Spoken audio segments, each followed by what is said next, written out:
أعوذ بالله من الشيطان الرجيم. بسم الله الرحمن الرحيم. الحمد لله الذي لا يبلغ مدحته القائلون ولا يحصي نعماءه العادون ولا يؤدي حقه المجتهدون الذي لا يدركه بعد الهمم ولا يناله غوص الفتن الذي ليس لصفته حد محدود ولا نعت موجود ولا وقت معدود ولا أجل ممدود فطر الخلائق بقدرته ونشر الرياح برحمته وابتدى بالصخور ميدان أرضه والصلاة والسلام على أشرف الأنبياء والمرسلين وسيدنا ومولانا ومولى الكونين جد الحسن والحسين أبي القاسم محمد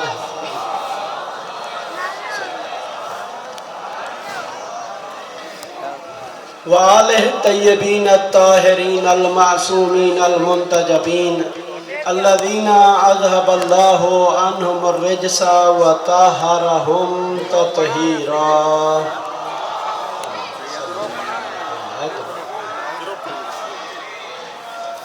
ولعنة الدائمة على أعدائهم ومنتهم بل من يوم ولادتهم إلى قيام يوم الدين. أما بعد فقد قال الله تبارك وتعالى في كتابه المجيد وفرقانه الحميد وهو أصدق الصادقين. بسم الله الرحمن الرحيم. إنا علينا للهدى وإنا لنا للآخرة والأولى. درود بھیجیے عظمت اہل بیت پر.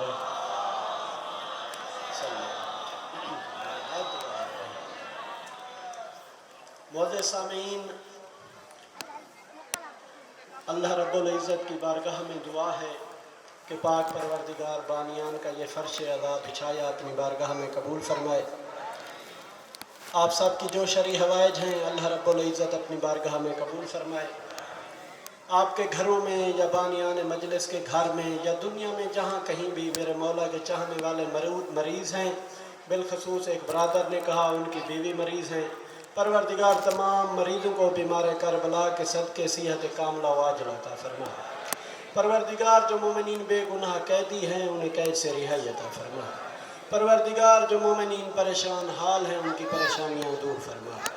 پروردگار عزاداران امام حسین کی جان، مال، عزت، ناموس، آبرو کی حفاظت فرما. اللہ رب العزت تو اس سے دعا ہے کہ بانیان مجلس کے جتنے مرحومین ہیں ان کے درجات عالی سے متعالی فرما، ان کی توفیقات خیر میں اضافہ فرما. پروردگار محمد حسن زرداری، حاجی علی حسن زرداری، عاشق حسین زرداری، ان کی توفیقات خیر میں اضافہ فرما. پروردگار انہیں شیاطین کے شر سے، حاسدین کے حسد سے محفوظ فرما. پروردگار انہیں اور ان کی اولاد میں یہ سعادت حاصل کرنے کی توفیق عطا فرما. اللہ رب العزت ہمارے حقیقی وارث امام زمانہ کے ظہور میں تعجیل فرما. ہمیں عمل اور کردار کے ذریعے اپنے آقا کے اعوان و انصار میں شامل ہونے کی توفیق عطا فرما. آپ تمام مومنین ان دعاؤں کی قبولیت کے لیے بلند تر صلوات پڑھیں.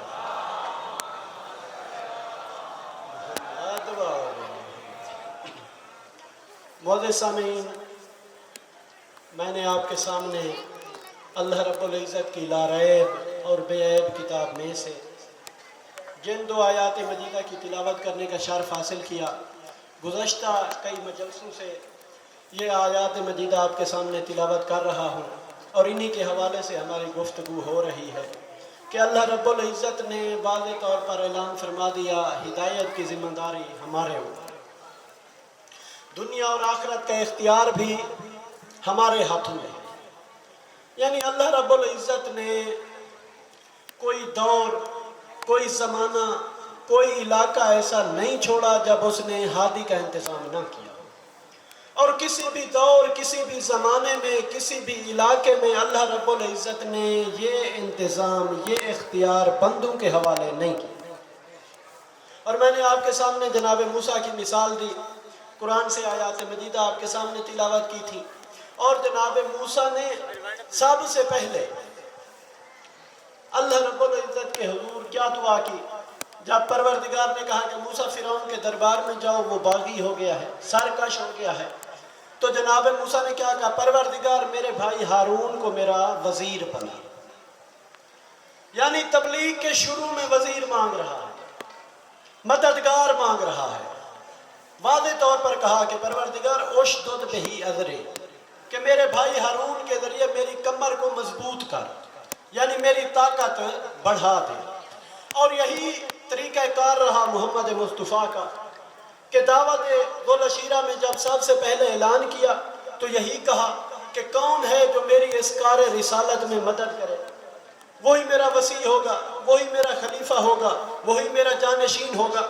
دونوں انبیاء نے یہ بتا دیا کہ دیکھو، وسیع کی ضرورت، جانشین کی ضرورت، وزیر کی ضرورت، خلیفے کی ضرورت، مددگار کی ضرورت تبلیغ کے شروع میں ہوتی ہے، تبلیغ کے آخر میں نہیں، تبلیغ کے شروع میں ہوتی ہے۔ اب تاریخ نے لکھا کہ ایک 10-12 برس کا بچہ کھڑا ہوتا تھا، اسی کے متعلق رسول خدا نے کہا کہ اے علی، تو ہی میرا وسیع ہے، تو ہی میرا جانشین ہے، تو ہی میرا خلیفہ ہے۔ اب ہماری گفتگو کا سلسلہ یہاں تک پہنچا تھا کہ امام حسین علیہ السلام نے وعدہ کیا، اللہ رب العزت نے جناب اسماعیل کو بچا لیا۔ یاد ہے نا گفتگو؟ آج آپ کا امتحان ہے کہ یہ جو چند قطرے رحمت کے برس رہے ہیں، آپ اکثر کہا کرتے ہیں کہ ماتمی پہ موسموں کا کیا اثر، آج اس کا آپ سب نے عملی ثبوت دینا ہے۔ اور اس شہزادے کی مجلس کے لیے آپ آئے ہیں کہ جس کی ماں نے نہ دھوپ کی پرواہ کی، نہ بارش کی پرواہ کی، چاہے جتنی تیز بارش برستی تھی۔ امام حسین کی شہادت کے بعد جناب رباب نہ سائے میں گئی، نہ خیمے میں گئی، نہ کمرے میں گئی، جو بھی اس وقت کے مکان تھے، جتنا تیز بارش ہوتی تھی بی بی بیٹھی رہتی تھی۔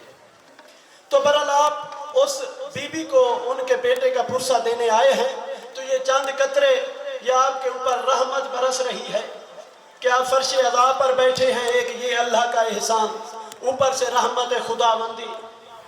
تو ہماری گفتگو یہاں تک پہنچی تھی کہ اللہ رب العزت سے امام حسین نے وعدہ کیا کہ معبود حسین حاضر ہے، اسماعیل کو بچا لے، معبود حسین حاضر ہے، اسماعیل کو بچا لے۔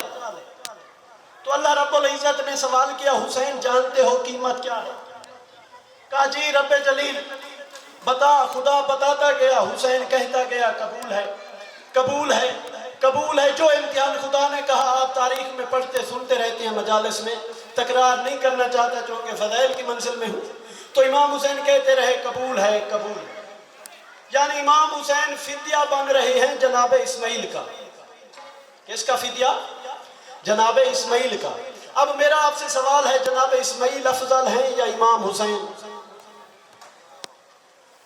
کوئی شیعہ سنی مسلمان ایسا نہیں ہے جو یہ کہے کہ جناب اسماعیل افضل ہیں۔ ہر شیعہ سنی کا عقیدہ ہے کہ امام حسین افضل ہے، اور اب امام حسین فدیہ بن رہے ہیں جناب اسماعیل کا، جبکہ فدیہ میں اصول یہ ہے کہ افضل جو ہوتا ہے مفضول اس کا فدیہ بنتا ہے، اور آسان کروں کہ جو بڑا ہوتا ہے اس کا فدیہ چھوٹا بنتا ہے، بڑا چھوٹے کا فدیہ نہیں بنتا، چھوٹا بڑے کا فدیہ بنتا ہے، بڑا چھوٹے کا فدیہ نہیں بنتا۔ اب سوال یہ ہے کہ جب امام حسین بڑے ہیں تو فدیہ اسماعیل کو بننا چاہیے یا حسین کو؟ فدیہ میں اصول ہے کہ آپ کسی سے بھی جا کے پوچھ سکتے ہیں کہ چھوٹا بڑے کا فدیہ ہوتا ہے، بڑا چھوٹے کا فدیہ نہیں ہوتا۔ اب اسماعیل چھوٹے ہیں، حسین بڑے ہیں، وجہ کیا ہے کہ حسین فدیہ بن رہے ہیں، تو یہاں جملہ کہتا چلوں منظر میں اسماعیل ہے، پس منظر میں کوئی اور ہے۔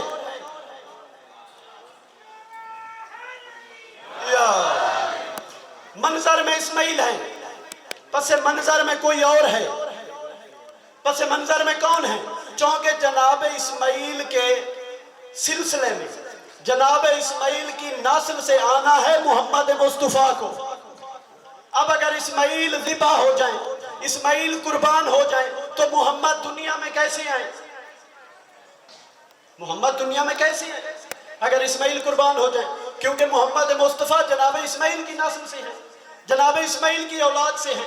اگر اسماعیل شہید ہو جائیں، اسماعیل ذبح ہو جائیں، اسماعیل قربان ہو جائیں، تو محمد دنیا میں کیسے آئے؟ تو اب محمد مصطفیٰ کا فدیہ ہے حسین۔ حسین اسماعیل کا فدیہ نہیں ہے، حسین فدیہ ہے محمد مصطفیٰ کا۔ کیوں؟ محمد افضل ہیں، حسین مفضول ہے۔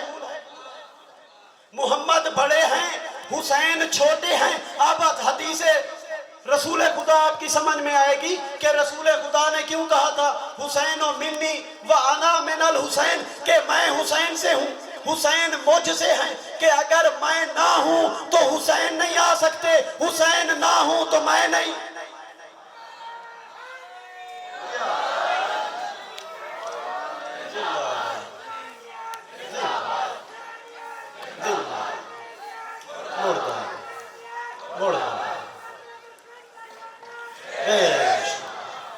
توجہ فرمائی آپ نے کہ اگر حسین نہ ہوں تو رسالت کیسے وجود میں آئے؟ اگر اسماعیل شہید ہو جائیں، سلسلہ تو وہاں سے آنا ہے۔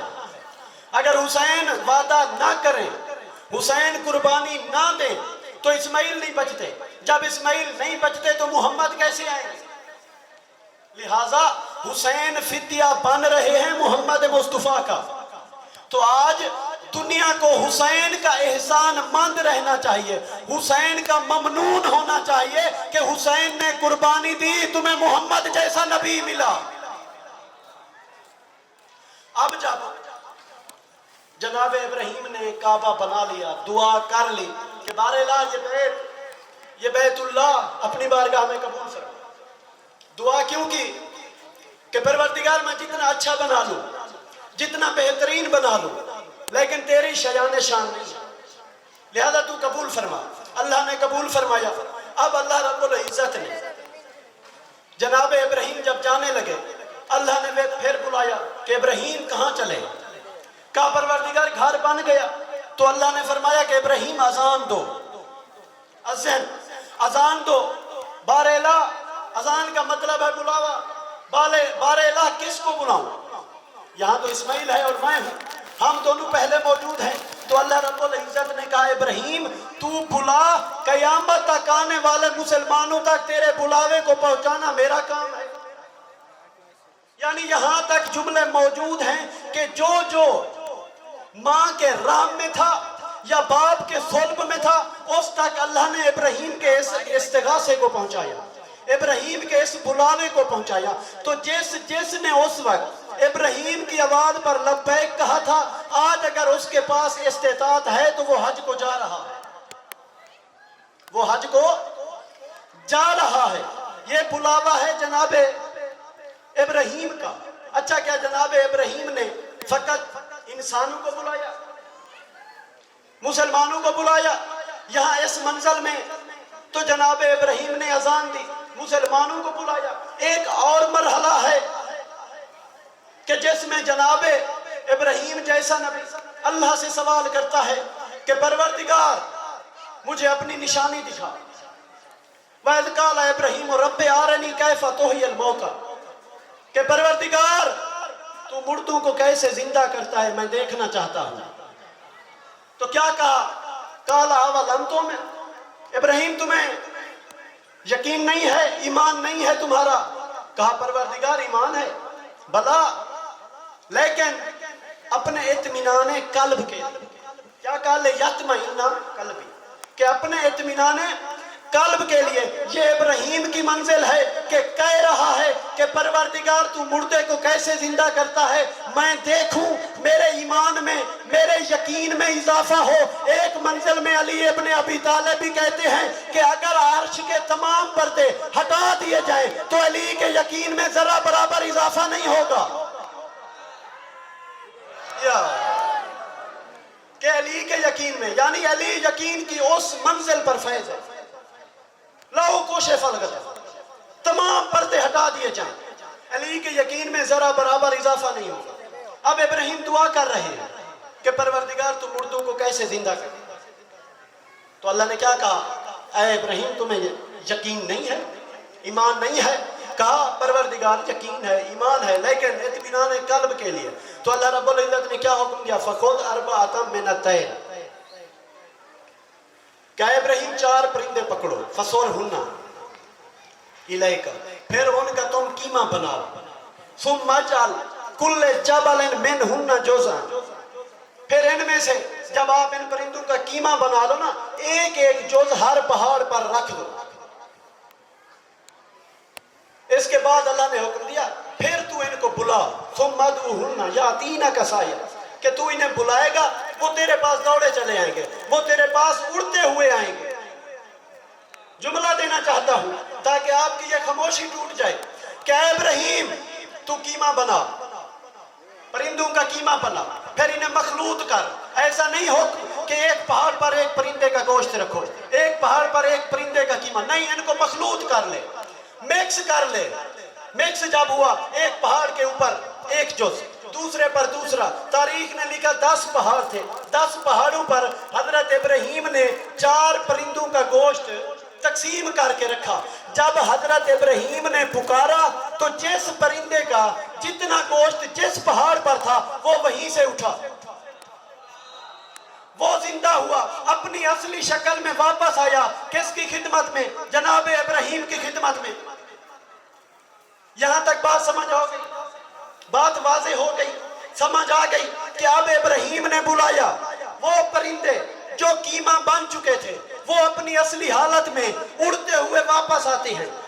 اور ایک منزل پر جناب ابراہیم نے بلایا جو لوگ، جو بچے، جو انسان ماں کے پیٹ میں تھے، ماں کے رحم میں تھے، باپ کے صلب میں تھے، انہوں نے ابراہیم کی آواز کو وہاں سنا، انہوں نے وہاں سے لبیک کہا۔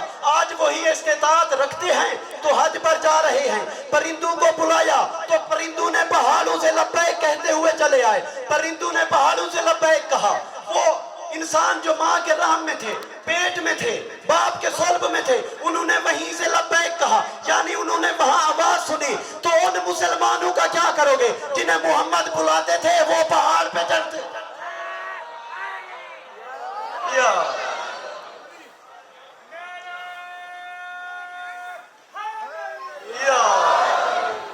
توجہ فرمائی آپ نے؟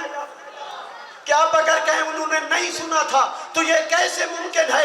ابراہیم کی آواز انسان ماں کے پیٹ میں سن لیتا ہے، باپ کے صلب میں سن لیتا ہے، ماں کے رحم میں سن لیتا ہے، محمد کا استغاثہ نہیں سنا کہ محمد کی آواز پر نہیں آئے؟ ان سے تو پھر وہ پرندے اچھے جو ابراہیم کی آواز پر دوڑے آئے۔ تو اب دیکھیے جناب ابراہیم نے بیت بنا لیا، اذان بھی دے دی، کچھ دن گزرے کہ یہی ابراہیم چہرے پر پریشانی اپنے گھر میں داخل ہوئے۔ جناب حاجرہ نے دیکھا شوہر کو پریشان، جلدی سے آئیں، شوہر کے قریب بیٹھی اور کہا یا نبی اللہ کیا پریشانی ہے؟ تحریر غم نبی کے چہرے پر پڑھی۔ اب یہ وہ بیوی نہیں ہے جو نبی کے غم میں اضافہ کرے،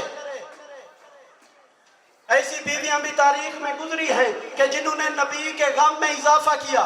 اب قرآن کی آیات ہیں، جناب نوح کی بیوی ہے، جناب لوط کی بیوی ہے، تاریخ میں بیویوں کے نام موجود ہیں، آپ جا کر پڑھ سکتے ہیں کہ کس بیوی نے نبی کو پریشان کیا۔ قرآن میں جناب نوح اور جناب لوط کی بیویوں کے قصے موجود ہیں۔ تو اب دیکھیے تحریر غم نبی کے چہرے پر پڑھی، جب تحریر پڑھی کہا نبی اللہ کیا پریشانی ہے؟ نبی کہتے ہیں حاجرہ بڑی پریشانی ہے۔ تو جناب حاجرہ کہتی ہیں یا نبی اللہ بتاؤ شاید میں کوئی مدد کر سکوں۔ تو نبی کہتے ہیں کہ اے حاجرہ مسئلہ یہ ہے، ہم باپ بیٹے نے بڑی محنت سے اللہ کا گھر بنایا، ہم نے کیا کیا؟ اللہ کا گھر بنایا۔ اب لوگوں نے یہ کیا ہے کہ وہ اللہ کے گھر کے نقشے پر، اللہ کے گھر کی طرح انہوں نے اپنے اپنے گھر بنا لیے ہیں۔ اپنے اپنے علاقے میں اپنے اپنے گھر بنا لیے ہیں. اب جو بیچارے دور دور سے آتے ہیں طواف کے لیے ان کو پتہ نہیں ہے تو یہ آگے راستے میں بیٹھ جاتے ہیں اور ان کو اپنے گھر لے جاتے ہیں, اپنے گھر کے چکر لگوا کے واپس کر دیتے ہیں. کیا کرتے ہیں؟ اپنے گھر کے چکر لگوا کے واپس بھیج رہے ہیں. کس لیے؟ کہ وہ نظر نیاز ہمیں ملے گی. جو وہ ہتیا کرتے تھے بیت اللہ کے اوپر وہ ہمیں مل جائے گا. نبی خدا کہہ رہے ہیں کہ ہاجرہ خدا کے دین کی پہچان مٹ رہی ہے. جب کہا نا یہ مسئلہ ہے تو جناب ہاجرہ نے کہا یا نبی اللہ اتنی سی بات, یہی پریشانی ہے. کہا ہاجرہ یہ چھوٹی بات ہے, خدا کے دین کی پہچان مٹ رہی ہے, خدا کے گھر کی شناخت مٹ رہی ہے. اب جناب ہاجرہ اٹھی اپنے خیمے میں گئی, ایک چادر لا کر جناب ابراہیم کو دی, کہا یہ جا کر بیت اللہ پر ڈال دیں, آج سے یہ پہچان ہے. اب میں کیا کروں؟ اس چادر کا رنگ کالا تھا. اب ہم کیا کریں کہ اس چادر کا رنگ کالا تھا. اب جناب ابراہیم نے وہ چادر لی, خانہ کعبہ کے اوپر ڈالی, وہ خانہ کعبہ کا غلاف بنا. تو دیکھیے 3 چادریں پہچان ہیں. جناب ہاجرہ کی چادر بیت اللہ کی پہچان, جناب سیدہ کی چادر 5 تن کی پہچان, اور جناب زینب کی چادر اسلام کی پہچان ہے.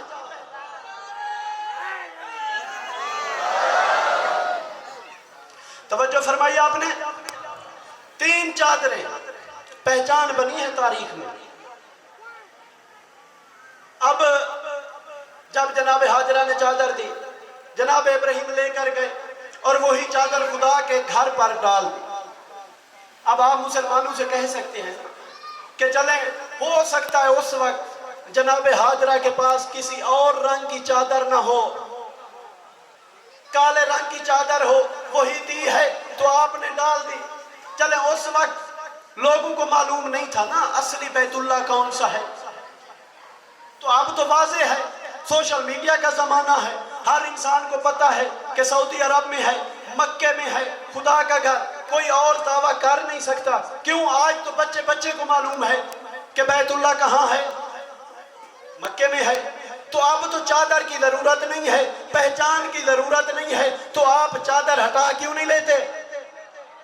تو کہیں گے نہیں نہیں جناب کیسی باتیں کرتے ہیں, انہوں نے احسان کیا تھا, مشکل وقت میں یہ پہچان بنی تھی, تو لہذا جو مشکل میں کام آئے اس کو فراموش نہ کرو. چلیں اگر چادر نہیں ہٹاتے تو اس کا رنگ تبدیل کر لو.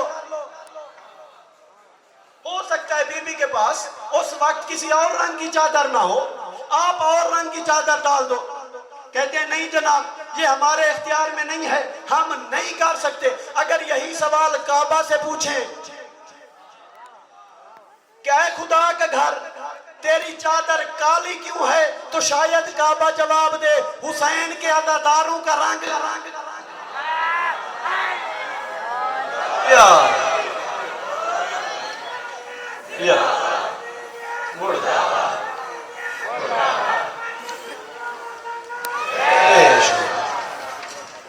تو کعبہ آواز دے گا حسین کے عزاداروں کا لباس کالا ہوتا ہے, اچھا تو رنگ کیوں نہیں بدلتا؟ تو کعبہ کہے گا حسین کا عزادار رنگ نہیں بدلتا. تو اب شاید میں پہنچا سکوں اپنی بات کہ دیکھیں حسین کا عزادار رنگ نہیں بدلتا. اس کے پاس مال آ جائے, اس کے پاس دولت آ جائے, اس کے پاس عہدہ آ جائے, وہ اسے چاہیے رنگ نہ بدلے. کبھی اگر کوئی علی کا چاہنے والا آ جائے اس کی مشکل حل کر سکتا ہے تو کرے. کیوں؟ مولا علی علیہ السلام فرماتے ہیں میرے شیعہ کو 2 باتوں سے پہچانو, 2 باتوں سے پہچانو. اگر یہ 2 باتیں پائی جاتی ہیں تو وہ میرا شیعہ ہے, اگر یہ 2 باتیں نہیں ہیں تو وہ مجھ سے دور ہے, میں اس سے دور ہوں. 2 باتوں سے. کون سی 2 باتیں مولا؟ فرمایا ایک نماز کے وقت کی پابندی سے, کہ نماز اول وقت میں پڑھتا ہے؟ یہ نہیں کہا کہ نہیں پڑھتا، وقت کی پابندی، نماز کے وقت کی پابندی کرتا ہے یا نہیں کرتا؟ دوسرا، اگر کوئی مومن اس کے پاس مدد کے لیے آتا ہے، وہ قدرت رکھتا ہے، اگر وہ مومن کی مدد کرتا ہے تو اس کا مجھ سے واسطہ ہے، اگر وہ مومن کو اپنے در سے خالی لوٹاتا ہے تو اس کا مجھ سے واسطہ نہیں، میرا اس سے واسطہ نہیں۔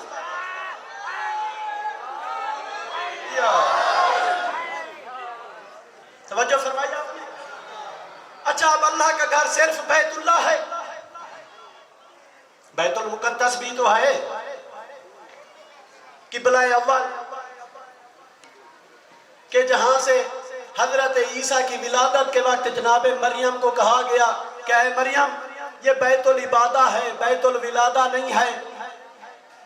تو کیا وجہ ہے کہ وہ مریم جو اس گھر میں رہتی تھی، من و سلوہ نازل ہوتا تھا، قرآن کہتا ہے، لیکن جب جناب عیسیٰ کی ولادت کا وقت ہوا تو اللہ رب العزت نے کیا حکم دیا کہ مریم یہ بیت الولادہ ہے،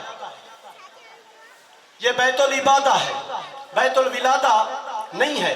اب جناب مریم بہر گئی، جناب عیسیٰ کو پیدا کیا، اب خاتون کو خوراک کی ضرورت ہوتی ہے، پروردگار جو پہلے کھانا بھیج رہا تھا اس نے کھانا نہیں بھیجا، کہا مریم یہ جو درخت ہے نا کھجور کا، اس کو ہلاؤ، تازہ کھجوریں گریں گی وہ کھاؤ۔ کیا وجہ ہے کہ جناب مریم کے لیے پہلے اللہ بھیج رہا ہے کھانا، اب جناب مریم اکیلی ہیں، چھوٹا سا بچہ ہے، کھانے کی بھی ضرورت ہے، پروردگار نہیں بھیج رہا۔ تو علماء کہتے ہیں شاید یہ وجہ ہو سکتی ہے کیونکہ پہلے جناب مریم کے دل میں فقط اللہ کی محبت تھی، اب چونکہ وہ ممتا ہیں، وہ ماں ہیں، اب ممتا کی محبت ہے، اللہ کی محبت کے ساتھ عیسیٰ کی محبت آ گئی۔ تو اللہ نے کہا کہ اے مریم آپ درخت ہلاؤ، کھجور کو ہلاؤ، اگرچہ بغیر موسم کے کھجوریں دیں لیکن کھجور کو ہلانا پڑے گا، مگر میں کیا کروں؟ جب تاریخ میں پڑھتا ہوں کہ وہ فاطمہ بنت اسد جن کے لیے پہلے کھانا نہیں آتا تھا، جب کعبہ میں آئی 3 دن تک من و سلوہ آتا رہا۔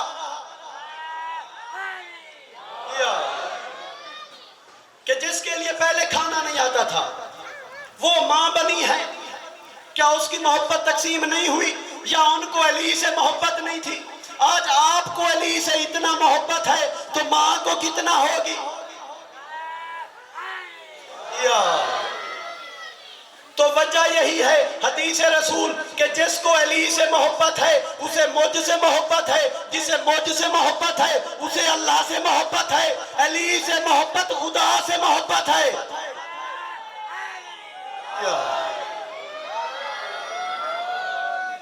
اب جب بات آ گئی ہے تو جناب مریم کا اور حضرت عیسیٰ کا اللہ رب العزت نے تعارف کیسے کرا؟ کہا وَيَأْكُلَانِ الطَّعَامَ کہ وہ دونوں کھانا کھاتے تھے۔ کیا؟ وہ دونوں کھانا کھاتے تھے۔ جب اہل بیت کا تعارف کرایا تو کیسے کرایا؟ وَيُطْعِمُونَ الطَّعَامَ عَلَىٰ حُبِّهِ مِسْكِينًا وَيَتِيمًا وَأَسِيرًا سورہ دہر۔ حل عطا یہ آپ پڑھتے رہتی ہیں، جس کا ایک نام انسان بھی ہے، دہر بھی ہے، حل عطا بھی کہتے ہیں۔ حل عطا اس لیے ابتدائی لفظ حل عطا ہے، توجہ ہے آپ کی؟ تو اب ان کا تعارف کرا رہا ہے کہ یہ کھانا کھلاتے ہیں، ان کا تعارف کرا رہا ہے کہ وہ دونوں کھانا کھاتے تھے۔ کون کرا رہا ہے تعارف؟ اللہ رب العزت۔ تو دیکھیے قول الحکیم یا فعل الحکیم حکمت سے خالی نہیں ہوتا، وہ حکیم مطلق ہے، اس کا کوئی عمل حکمت سے خالی نہیں ہے۔ وہ اگرچہ محمد کو حکم دے کہ اسے اپنے پاس بلاؤ تو بھی اس کی حکمت ہوتی ہے، اور اگر کہتا ہے اسے اٹھاؤ تو بھی حکمت ہوتی ہے۔ اب وہ ان دونوں کا تعارف کرا رہا ہے کہ وہ دونوں کھانا کھاتے تھے، تو اس میں بھی اس کی مصلحت ہے، اس میں بھی اس کی حکمت ہے۔ کیوں؟ کہ وہ جانتا تھا کہ یہ لوگ جناب عیسیٰ کو اللہ کا بیٹا کہتے ہیں، تو اللہ نے کہا کہ جنہیں تم اللہ کا بیٹا کہتے ہو وہ تو کھانا کھاتے ہیں۔ کیا کرتے ہیں؟ کھانا کھاتے ہیں۔ اور ان کا تعارف کرایا کہ یہ اللہ کی راہ میں کھانا کھلاتے ہیں۔ اچھا ایک اور جملہ دیتا چلوں کہ فرق کیا ہے جو کھانا کھاتا ہے اور جو کھانا کھلاتا ہے؟ ان دونوں میں فرق یہ ہے کہ جو کھانا کھاتا ہے وہ کھلانے والے کا شکریہ ادا کرتا ہے، جو کھانا کھلاتا ہے اسے اللہ کہتا ہے وَكَانَ سَعْيُكُمْ مَشْكُورًا۔ یا توجہ ہے، بات سمجھ آ رہی ہے یا اوپر سے تو نہیں گزر رہی؟ کہ جو کھانا کھلاتا ہے اسے خدا کہتا ہے وَكَانَ سَعْيُكُمْ مَشْكُورًا، کہ خدا تمہارا شکریہ ادا کرتا ہے۔ اب وجہ کیا ہے کہ جناب مریم کو اللہ رب العزت نے بیت المقدس سے کہا بہر چلی جاؤ، اور تعارف میں کہا کہ وہ دونوں کھانا کھاتے ہیں۔ اور کیا وجہ ہے کہ علی کی ماں کو بیت اللہ میں بلایا گیا، اپنے گھر میں پیدا کیا؟ اس کی وجہ یہ ہے کہ اللہ رب العزت جانتا تھا ایک زمانہ آئے گا لوگ علی کو خدا کہیں گے، لوگ علی کو رب کہیں گے، تو میں واضح کر دینا چاہتا ہوں کہ خدا وہ ہوتا ہے جو پیدا کرتا ہے۔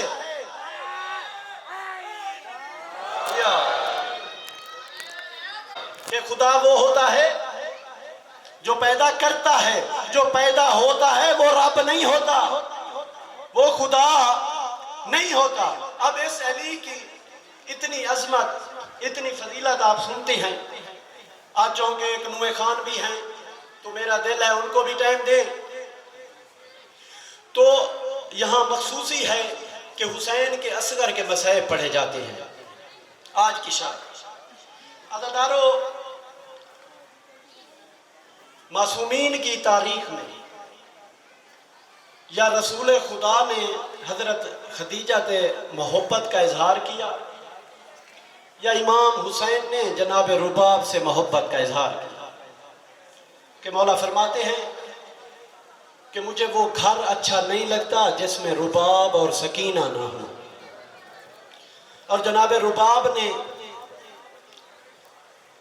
بھی اپنی محبت کا اظہار کیسے کیا، اپنی وفا کا اظہار کیسے کیا کہ جیسے فرزند زہرا کا جنازہ دھوپ میں دیکھا تھا نا، جب تک زندہ رہی بی بی نہ سائے میں جاتی تھی نہ ٹھنڈا پانی پیتی تھی۔ عزادارو، جب عاشور کی رات آئی نا، مولا حسین نے جب اصحاب با وفا کا امتحان لے لیا تو مولا نے اب سوچا کیوں نہ میں خیموں کا چکر لگاؤں۔ عزادارو، مولا آئے، خیموں سے گزر رہے ہیں، جب جناب لیلہ کے خیمے سے گزرے کیا دیکھتے ہیں کہ جناب لیلہ کے سامنے اکبر بیٹھا ہے، اور بی بی کہہ رہی ہیں کہ اکبر بیٹا کل سب سے پہلے تو قربان ہونا۔ مولا تھوڑا چلے، کیا دیکھتے ہیں جناب زینب کے سامنے اون و محمد بیٹھے ہیں، اور بی بی کہہ رہی ہے کہ اے اون و محمد یاد رکھنا تم جعفر طیار کے پوتے ہو، حیدر کرار کے نواسے ہو، کل یہ تمہیں منہ سے نہ کہنا پڑے، تم نے ایسے جنگ کرنی ہے کہ لشکر یزید پکار اٹھے علی کے نواسے آ گئے۔ عزادارو، اب مولا چلے، چند قدم چلے تھے یا ایک خیمے سے گریے کی آواز سنی۔ کس کا خیمہ تھا؟ رباب کا خیمہ۔ عزادارو، جو آج تک اپنی قسمت پر نازاں تھی، فخر کرتی تھی کہ مجھے اس گھر میں سب کچھ ملا، حسین جیسا شوہر ملا، سکینہ جیسی بیٹی ملی، اصغر جیسا بیٹا ملا، لیکن عزادارو آج کیا ہے؟ یہی رباب اصغر کے جھولے پر سر رکھ کے رو رہی ہے۔ عزادارو، مولا جلدی سے اندر ہے، گھبرا کے کہا رباب کیا ہوا؟ میرا اصغر زندہ تو ہے؟ عزادارو، وہ اصغر جو تیسری رات ہے اور 2 دن گزر چکے ہیں پیاسا ہے، مولا کو فکر ہوئی کہیں میرا اصغر تو نہیں گزر گئے۔ عزادارو، جب قریب آئے نا، جناب رباب سے کہا رباب اصغر زندہ ہے تو روتی کیوں ہو؟ بی بی کہتی ہے مولا میں نے دیکھا ہر ماں اپنے بیٹے کو تیار کر رہی ہے، کل ہر ماں اپنی قربانی پیش کرے گی، مولا میری کیسی قسمت ہے، اللہ نے بیٹی دی ہے تو وہ جہاد نہیں کر سکتی، بیٹا دیا ہے تو وہ چل کر میدان نہیں جا سکتا،